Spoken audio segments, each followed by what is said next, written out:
Operation Big Duck, and this is the Big Duck. All right, so this duck hasn't been decorated, and it also hasn't been optimized for navigability down the Coal Creek. Okay, so what am I talking about?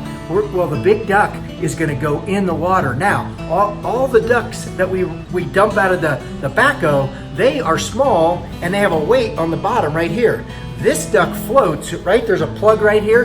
This guy is not going to sink. However, I have done some test runs, and this duck could tip over and stay floating like this. Now, it's still going to go down the river, and it still might win the race, but you want your duck to be upright. So there's a couple of things you can do for navigability, right? You might put a weight on the bottom and then seal that weight.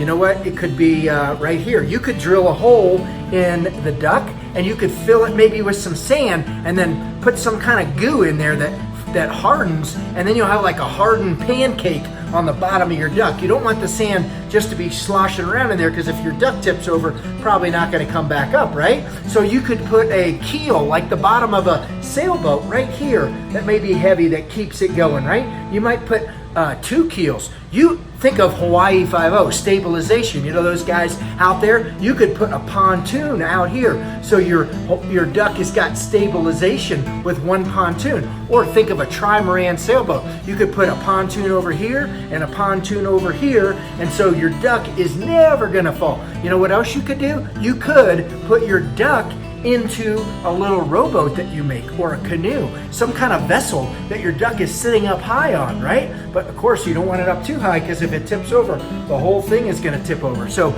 speed and navigation are key in the Big Duck race, but not only that, creativity. So think about Crested Butte dressing up for a costume party. Have we ever done that? Holy camole. Think of the 4th of July parade and a float. Think about the creativity, the things that you could do to decorate your duck to represent your business, your nonprofit, your organization, your big family clan, whoever, but you want to make that Big Duck in your image. We hope that you're going to display this, you know, maybe on the bar back or in your business. If it's a retail store, we hope you might demonstrate your donation and sponsorship of the Crested Butte Rotary Club for all the things that we all do for the community. The Big Duck is a really great metaphor for that. So we hope you're very creative, and we hope that your duck is going to navigate and swim fastest to get to the finish line first. Okay, so let's talk a little bit more about decorating your Big Duck. What's it going to take to paint this duck and to make sure the paint sticks?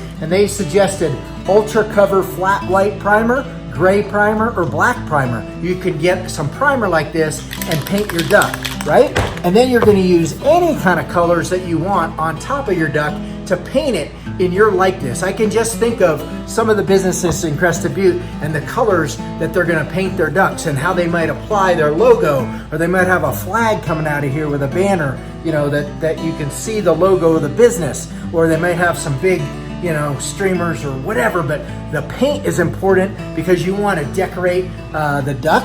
Of course, you could wallpaper the duck. You can do whatever you want to the duck. You don't have to paint it, right? But you kind of want to be creative, because this is Crested Butte. We want to have 30 very colorful and creative ducks floating down the river. So good luck with your decoration and the creativity and your engineering on making the duck stay floating upright, the navigability and the speed. Have an awesome day.